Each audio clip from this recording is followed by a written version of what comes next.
Bonjour à tous, je suis heureux parce que je vous avais promis de jouer les Pères Noël, d'où ma tenue. Eh bien, mission presque remplie, on en est à 3 120 € de gains cumulés.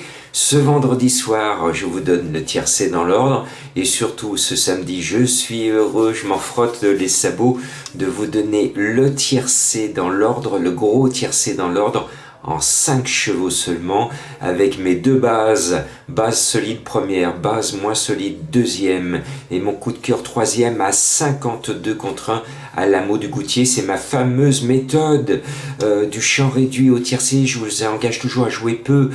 Cette méthode qui ne coûte que 6 €, mes deux bases plus mes 6 autres dans la sélection.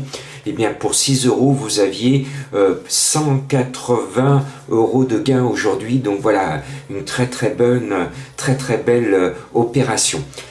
On va essayer de revenir aussi, et je suis heureux, je reste sur cette course de samedi avec notre ami Zach, ce fidèle internaute qui est passé hier de l'autre côté de l'écran, et on avait fait une partie de bras de fer avec Bora Boragiel. Moi j'étais sur mon coup, je vous l'ai dit 2 fois en vidéo, Bora Boragiel, elle est rayée dans les tiercés, a rayé dans les tiercés de toute sa vie. Elle ne fera plus jamais l'arrivée d'un tiercé de toute sa vie à l'attelé. Il faut arrêter, elle était parmi les 7 favoris de la presse, elle n'avait aucune chance, je le disais.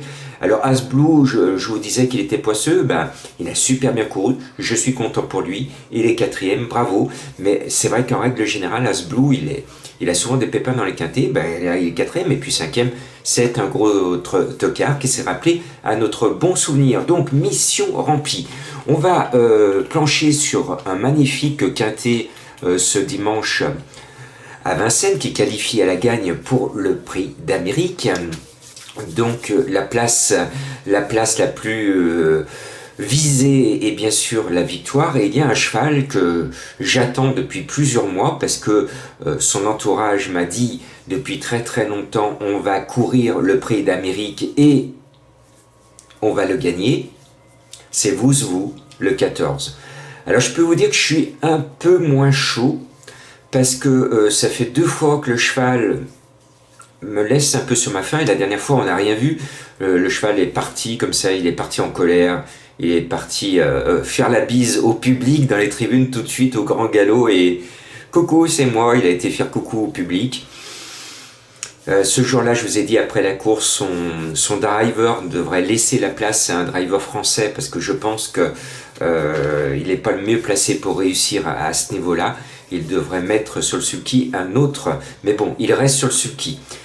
Normalement, je reste fidèle à moi-même. Ça fait depuis plusieurs semaines, depuis qu'il court les préparatoires au Prix d'Amérique, que je vous dis qu'il a une très très bonne chance, que son entourage y croit très très fort. Et puis là, l'entourage, bizarrement, j'ai écouté un peu leurs propos, il n'est pas plus chaud que cela. Donc je le mets quand même pour me couvrir, pour être fidèle à ce que je vous ai dit. Le 14 Wouzou en tête. C'est un gros costaud, il m'a fait forte impression quand même pour l'aspect visuel de ce gaillard. S'il monte vraiment sa valeur, il n'y aura pas de course, il va gagner.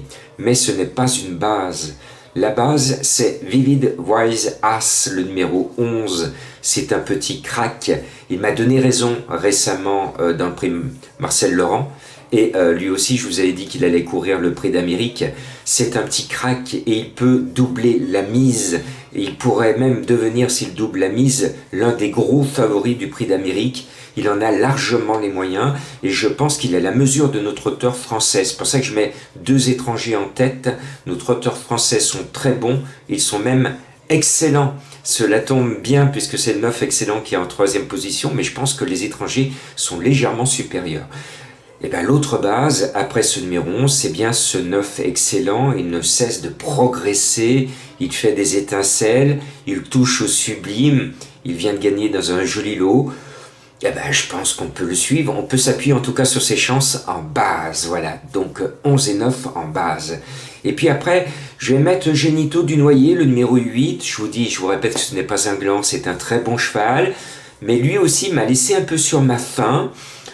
Il n'est pas éblouissant en ce moment, et pour avoir des ambitions dans le prix d'Amérique, il faut montrer qu'on a du talent, il faut montrer qu'on est un talent extraordinaire, même un incroyable talent, pour reprendre une émission à la mode. Et Junito du Noyer, pour l'instant, il ne fait pas des étincelles. Donc je le mets un peu bas dans ma sélection. Et même si son driver Raffin court pour la gagne, je pense que ça va être dur. Même remarque pour Renino du Pomereux, le numéro 13, que je mets par fidélité en 5e position. On peut dire que lui, il est pas beau en ce moment. Il est pas beau du tout et il ne se ressemble même pas à lui-même par rapport à ses valeurs de l'été. Et précédemment, il était excellent lui aussi. Et actuellement, on ne sait pas ce qu'il a, il semble marquer le pas. Mais sur sa vraie valeur, il a une toute bonne chance et sur sa vraie valeur, il a largement sa place à l'arrivée. Oui, mon coup de cœur, il n'est pas dans les 5, non, il arrive 6e. Et il sera pas loin des 52 contre 1 de ce samedi.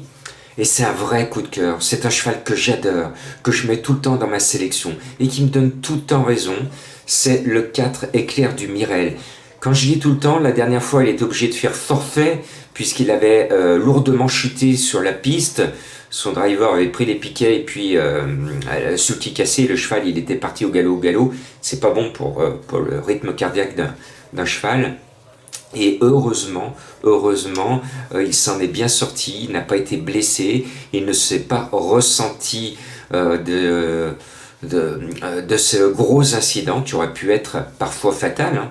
Quand des chevaux partent comme ça au grand galop, certains ils laissent leur classe et leur avenir. Et bien cela n'a pas été le cas d'Éclair et donc j'ai toujours un coup de foudre pour lui. Et vous m'en direz des nouvelles. Je pense qu'Éclair du Mirel, sur son courage, c'est pratiquement un coup sûr dans les 5 et sa cote sera croustillante, à vous de croquer dedans. Et puis je me méfie de Franck Nivard. Franck Nivard est au sulky d'une jument qui était la meilleure de sa génération, c'est Herminig d'Olivery, un drôle de nom, je n'ai jamais aimé son nom, je tire les oreilles à son éleveur, il aurait pu trouver un nom beaucoup plus poétique que Herminig d'Olivery. Bon, c'est le 15. Et sur sa vraie valeur, elle peut gagner, elle peut se qualifier pour le prix d'Amérique si elle veut prendre son billet. Et puis là, ces derniers temps, elle trotte à côté de ses sabots. Et moi, je me dis, c'est un Leblanc. Comment, monsieur Leblanc, quand on a une telle championne dans son écurie, comment vous pouvez la laisser faire 11e, 8e, 7e, 13e sur une année, après une victoire en début d'année? Comment pouvez-vous ne pas gagner d'avoine avec une telle championne? Comment pouvez-vous préparer vos chevaux et établir un programme et gagner si peu d'argent avec une championne comme Herminig? Wow, heureusement que je ne suis pas le propriétaire, parce que je serais propriétaire d'une grande championne, je dirais à mon entraîneur, mais qu'est-ce qu'elle fait? Elle court la semaine prochaine? Il me dirait non. Bon, elle court dans 15 jours? Oh ben non. Elle a une chance dans un mois? Oh ben non. On la reverra dans 2 mois avec une chance de gagner ou d'être dans les 3 premiers. Oh ben non. Ça, c'est les grands mystères. On a plein de cracks en France, de très bons chevaux qui suivent le même parcours, c'est-à-dire qu'ils font rien. On se demande pourquoi on les entraîne et qu'on paye la pension. Voilà, bizarre. Mais en tout cas, j'espère qu'elle est revenue à peu près au top. Elle n'est pas à 100%, mais Franck Nivard, il nous réserve peut-être un petit tour à sa façon. Il n'a aucune pression. Tout ce qu'il va faire, ce ne sera que du bonus. Et vous le savez, Franck Nivard, comme Jean-Michel Bazir, il est capable d'un coup d'éclat. Il peut en faire péter une. Donc les fans de Franck Nivard, vous allez faire gagnant placé. Et puis, j'hésitais justement entre Bazir et Alcoy. Finalement, j'ai mis ce numéro 6 Alcoy parce que j'avais oublié de le mettre dans ma sélection la dernière fois et il m'a fait passer un mauvais dimanche. Donc je n'ai pas envie d'être contrarié 2 fois de suite par le même cheval. Je me couvre. Et je me dis de toute façon, Gazi BR, Bazir, qui va avoir plusieurs chevaux dans le prix d'Amérique. Pour tuer le suspense, il a besoin d'en remettre un supplémentaire qualifié dans le prix d'Amérique. Parce que plus il aura de chevaux de son écurie qualifiés dans le prix d'Amérique, plus limite les probabilités, plus il a de chances de gagner le prix d'Amérique 2020. Donc le contrat de Bazir, c'est qu'il va faire le forcing pour gagner avec Gazi BR, le numéro 3. Je pense que c'est ce qu'il a en tête, JMB. Vous avez compris, mais chut. Simplement, j'ai vu le cheval. Le cheval, c'est comme beaucoup de Bazir, c'est un cheval qui est un peu compliqué, qui est maniéré, et quand il fait ta, oh, souvent badaboum, il se met au galop. Et j'ai peur que cette méthode JMB parte dans la rubrique des distancés. Mais je vous aurais prévenu, pour les fans de JMB, vous pouvez le jouer gagnant parce que pour une fois, Bazir va être spéculatif, il va être à 15-16 contre 1. Un Bazir dans un classique à 15-16 contre 1, c'est intéressant. Mais je ne peux pas vous le proposer parce que je vous ai expliqué pourquoi. J'ai bien peur qu'il soit distancé. Premier ou distancé, comme d'hab. Voilà. Bon dimanche, et je pense que je vais rajouter des sous-sous dans notre tirelire de Noël. Bon week-end.